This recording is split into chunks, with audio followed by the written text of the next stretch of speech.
Bonjour à tous. Donc je tenais à vous remercier. Vous m'entendez bien là, c'est bon?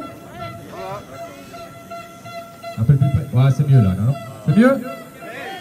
Donc bonjour à tous. Donc je tenais à vous remercier d'être présents pour cette 5e manifestation.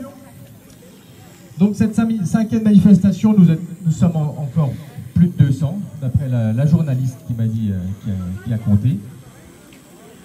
Donc une manifestation qui fait suite à notre déclaration en préfecture, mais également à la manifestation de vendredi pour le conseil municipal. Donc ce conseil municipal a enfin été filmé. Donc elle est en ligne sur le site de la ville ou sur YouTube, ou même sur notre page Facebook, on a remis le lien. Donc pour ce conseil municipal, donc, qui était limité à 5 extérieurs aux élus, nous avons été surpris de voir 3 autres personnes avec Rachel qui étaient en train de préparer pour filmer ce conseil municipal. Donc le conseil municipal a été filmé par une entreprise extérieure et pour un coût de 3 716 € par an.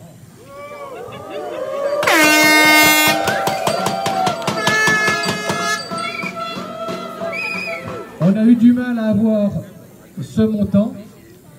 Donc c'est M. Danet qui avait la parole en tant qu'opposition, parce que nous dans le public ça nous démangeait, mais interdiction de dire quoi que ce soit, sinon on se faisait mettre dehors. Donc M. Danet a demandé qui étaient ces personnes, le montant que ça allait coûter. Madame Perrus était bien embêtée parce qu'elle nous a dit là c'est un test parce que pour voir en fonction dans la salle c'est pas évident. Mais alors M. Danet, mais le montant il sera de combien? Mais le montant, alors pour justifier ce montant, ils nous ont dit il y avait 3 caméras, il y avait 2 micros, il y avait des intervenants, il y avait un montage. Mais on n'en demande pas tant. On demande juste une retransmission du conseil municipal.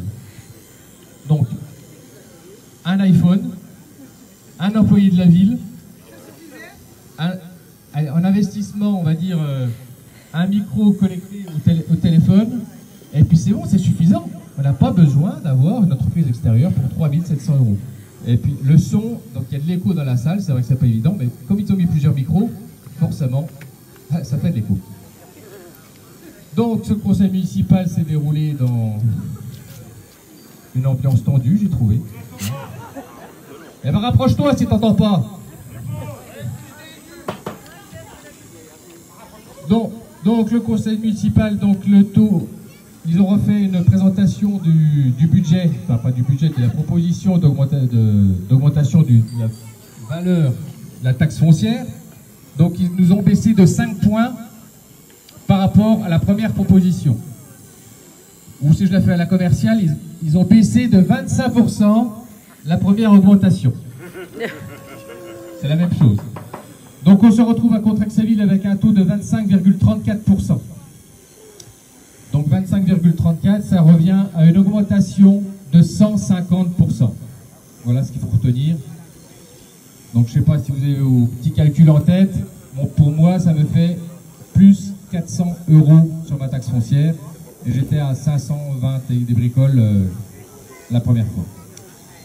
Donc ça a été voté à l'unanimité par les élus, à l'exception des 5 personnes de l'opposition. Aucune abstention et 5 contre, donc l'opposition. Donc voilà pour dire un peu sur ce conseil municipal. Alors, à un certain moment, M. Gérec a été énervé car il y avait trop de bruit à l'extérieur.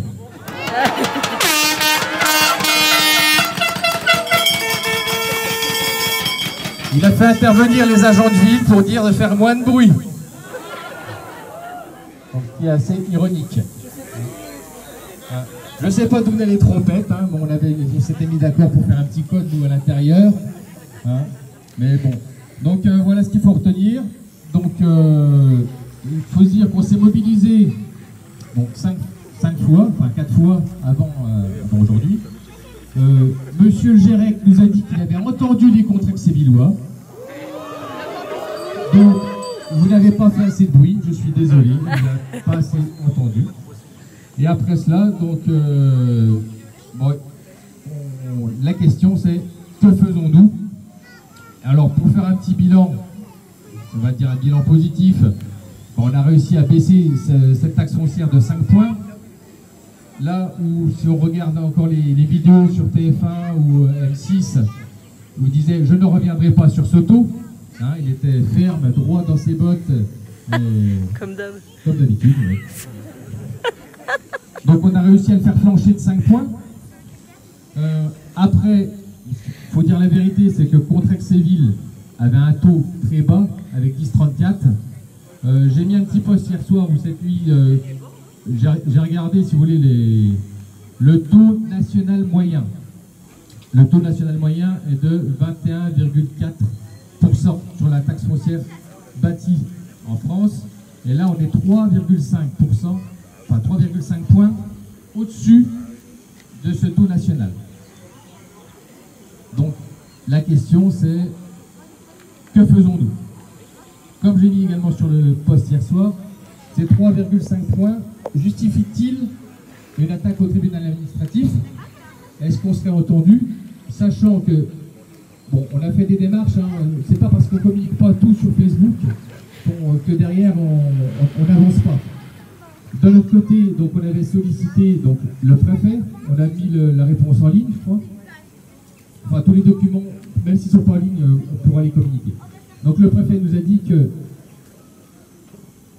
ce n'est pas attaquable. Enfin, légalement, tout est en règle. Dans l'augmentation de la taxe foncière, tout est en règle. Donc c'est pas attaquable. Sur le fond, ils sont bons. Après, sur la forme, pardon. Sur la forme, ils sont bons. Après, là où on pourrait se poser la question, c'est sur le fond. Sur le fond, est-ce que cette augmentation qui était exorbitante au départ est acceptable? Acceptable pourquoi? Parce qu'on est en pleine crise Covid. Les Français ont subi, et même les Européens ont subi beaucoup de chômage partiel, une baisse du pouvoir d'achat. Alors, est-ce que cette augmentation exorbitante était acceptable? Donc, il n'y a que là-dessus qu'on pourrait attaquer. Mais le tribunal ne juge pas, il juge que la forme de la délibération. De l'acte du conseil municipal. Donc en parallèle, donc, nous on a voulu aller plus loin que monsieur le préfet, parce qu'on se dit, peut-être monsieur le préfet et monsieur le maire, ils sont un peu en cheville, on essaye tout. Là, je dis ça, non, c'était une boutade, c'est une boutade. Donc, de ce côté, nous avons contacté des avocats. Les avocats nous ont répondu gracieusement. Ils ont regardé notre dossier. Sur 3 avocats, 2 nous ont répondu clairement que pour eux, nous perdions. Il y a un seul avocat qui nous a répondu une seule fois, en nous disant il y a peut-être moyen de faire un dossier, mais je ne vous promets rien. Il faudrait créer une association avec minimum 300 personnes, là, à ce niveau-là, et ne pas payer votre taxe foncière. Alors déjà, moi je tique un petit peu, parce que si je ne paye pas ma taxe foncière, si on perd, je vais payer 10% de plus de ma taxe foncière. Donc je prends mon cas perso, avant j'étais à 1250, avec les 200%, ça faisait presque 1800.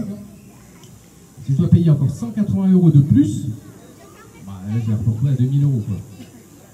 Donc là, on a tiqué un petit peu. Suite au dernier conseil, on lui a renvoyé un courrier en disant que le conseil, les élus avaient décidé de refaire un conseil pour voter un nouveau taux. Donc nous l'avons réécrit, et là nous n'avons plus de réponse de cet avocat.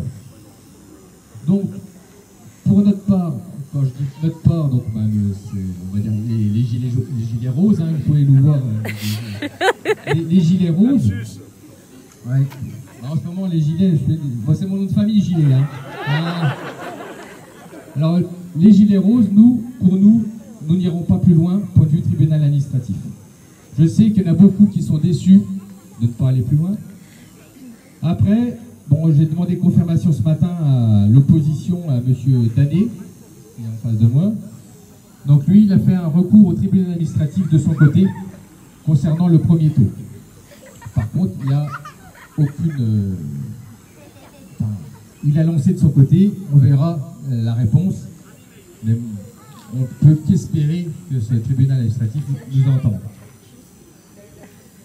la procédure engagée du côté de l'opposition, mais nous, en tant que collectif, nous ne lancerons rien au tribunal administratif. Oui. Et c'est un budget, oui, c'est sur un... Il n'y a pas... Enfin, je ne l'ai pas dit, mais ça, tout le monde avait compris. Il y avait un budget pour aller jusqu'au tribunal administratif. Après, donc... je passe la parole à Rachel, parce que là... Ça la démange. C'est pas l'heure de l'apéro pourtant. Presque. Alors voilà, nous effectivement, on a tout donné. Pendant 5 semaines, on peut vous garantir qu'on a tout donné. Une partie de nos nuits, une grosse partie de nos journées. On pensait jamais... mais aussi, c'est grâce à vous. Hein. Merci, merci. Mais tout ça pour dire que à ce jour, on voit pas ce qu'on peut faire de plus. On a tout tenté, on a toqué à toutes les portes. Mais vraiment, toutes les portes. Même Manu Macron. Même Manu Macron, oui. Il nous a pas encore répondu d'ailleurs. Vraiment, on a tapé à toutes les portes. On ne pensait pas obtenir un nouveau conseil. On l'a quand même obtenu. On a gagné 5 points. C'est vraiment pas assez. On est d'accord avec vous hein, là-dessus. C'est pas assez. On a obtenu quand même la garantie. Je sais pas ce que ça vaut, mais la garantie que ça n'augmentera pas pendant 5 ans. C'est filmé, hein. C'est filmé. Quand même. Et ils ont promis d'ajuster le taux en fonction des hausses de la valeur locative, etc. Donc c'est-à-dire que pour nous, le taux ne va pas augmenter, voire même un poil baisser si jamais d'autres augmentations avaient lieu par ailleurs. À voir, on est bien d'accord, mais enfin bon, c'est filmé et c'est ce qu'ils ont dit. Alors nous, ce qu'on propose aujourd'hui, je regarde mes notes. Hein. En fait, ce qu'on propose, c'est surtout de rester en veille. On va être présent.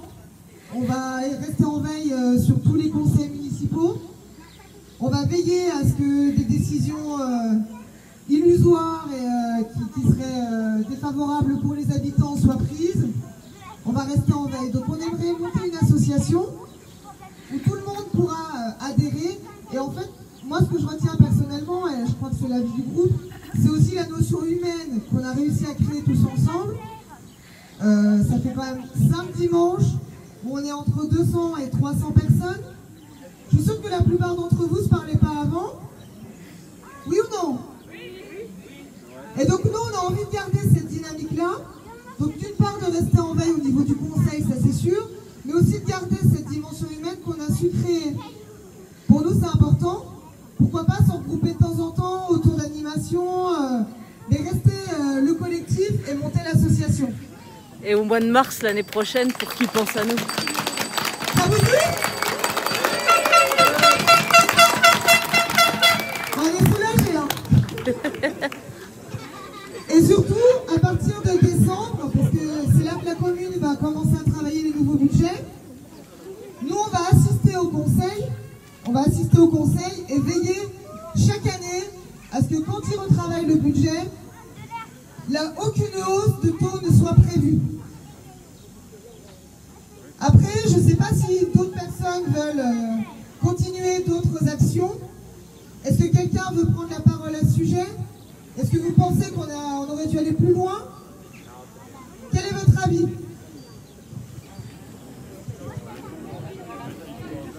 C'est bien. Vous avez fait du bon boulot. Et tout le monde. Alors quand même, un petit rappel quand même quand on fait une manifestation comme ça. Parce qu'il y a des choses sur Facebook, c'est tellement facile d'être derrière sur l'écran. Et les yaka font con, au bout d'un moment ça saoule. Surtout quand on donne de notre temps. Et bah, qui dit notre temps, bien dit très tard le soir et tôt le matin. Donc pour faire une manifestation, il faut quand même déclarer en préfecture des noms. Donc comme je l'ai dit sur Facebook, parce que je voyais, il n'y a qu'à aller voir monsieur le maire, aller bloquer les ronds-points. Si ça se passe mal, les forces de l'ordre et le préfet se retournent contre ceux qui ont le nom de cette manifestation. C'est moi, en l'occurrence. J'ai 2 enfants, je ne veux pas aller en prison. Alors, quand on voit qu'on essaye de faire dans l'humour et qu'on a 2 personnes dans le collectif qui se retrouvent en gendarmerie pour venir déposer, car il y a une plainte de dépôt pour venir donner leur point de vue. On se dit qu'une manifestation va bloquer des ronds-points où ça risque d'avoir des échauffourées avec les automobilistes, les commerçants, il ne faut pas oublier ces commerçants parce qu'ils y sont pour rien, les commerçants sur cette hausse de taxes foncières. Donc nous sommes contre. Donc ceux qui veulent faire des manifestations, nous pouvons leur donner la marche à suivre, il n'y a aucun souci. Mais nous n'irons pas bloquer les rues ou les ronds-points de notre ville.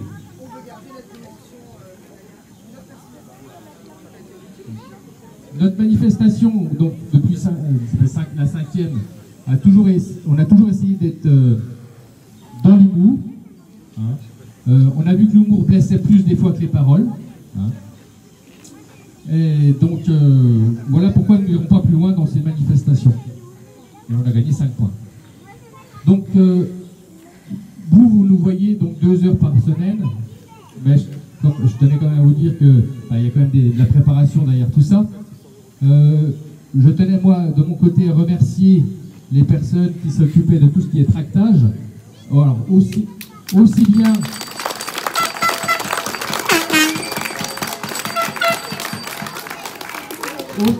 bien ceux qui nous impriment les flyers gracieusement, je tiens à le préciser, c'est gracieusement que ces flyers ont été imprimés. Donc on peut remercier Pierrot Informatique et VAD.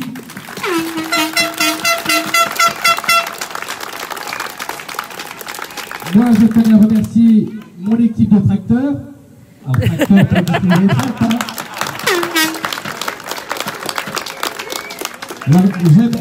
J'aime à dire avec mes enfants, vous regardez Harry Potter, vous avez les détracteurs, et moi j'ai mes tracteurs. Voilà. Donc je vais les citer, donc il y a Johan, il y a les Michel, il y en a 2, il y a Daniel, il y a Jennifer, il y a Janine, et puis il y a surtout David qui se fait des challenges quand il distribue les tracts. Donc il a 250 tracts à distribuer et les a fait les derniers en moins de 3 quarts d'heure en courant. Donc on peut l'applaudir.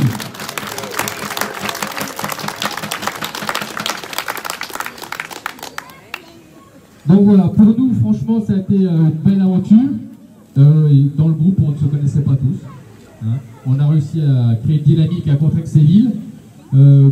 Quand on distribue les tracts avec Charlène, elle n'osait pas trop, je dis bah viens, moi j'ai compris comment distribuer les tracts. Je me présentais en tant que comité d'animation de Contrexéville. Et ça passait tout de suite mieux. Alors, mine de rien, donc le comité d'animation de Contrexéville existait, c'était une association à Contrexéville, c'était le CAC. Et c'est pour ça ce petit rappel. Donc, et mine de rien, bah, ça fait quand même 5 week-ends, on est plus de 200. Et je me souviens pas avoir vu de telles mobilisations, peut-être en 1068, mais j'étais pas là.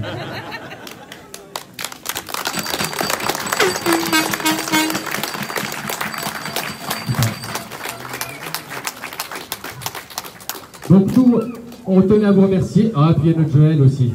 Ah, Joël oui, Joël, il a su, excuse-moi Joël. Il a su nous animer notre page Facebook, toujours avec humour. Reprise et partagée sur plusieurs pages. Merci Joël, on peut l'applaudir aussi.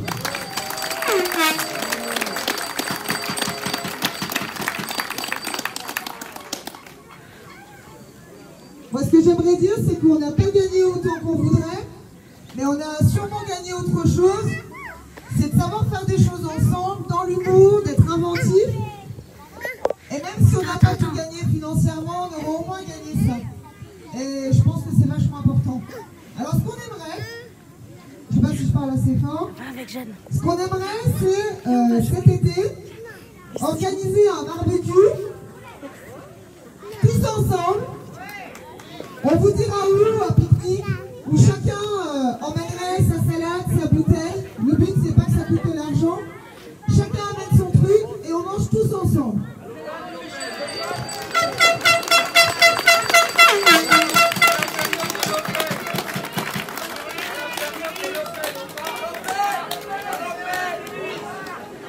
Alors on sait qu'un certain nombre de personnes aimeraient se rendre à l'Open pour bloquer ou pour perturber, encourager. Vous pouvez le faire. Hein. Après... Ah oui, c'est ça. N'oubliez pas de faire une déclaration, parce qu'ils vont être aux aguets de la moindre erreur. Donc, si vous voulez vous regrouper, n'hésitez pas à faire, faites une déclaration pour vous couvrir. Même si au final, ça ne sert pas à grand chose parce que vous n'avez pas un gros mouvement, faites-le, ça vous protégera. Donc, pour le barbecue, on reviendra vers vous sur la page, sur le groupe Facebook qu'on va laisser ouvert. Et donc, on va essayer d'organiser un truc sympa. Je pense que Simon va nous préparer une petite animation. On lui donnera pas le choix, de toute façon. Et donc, on vous tient au courant.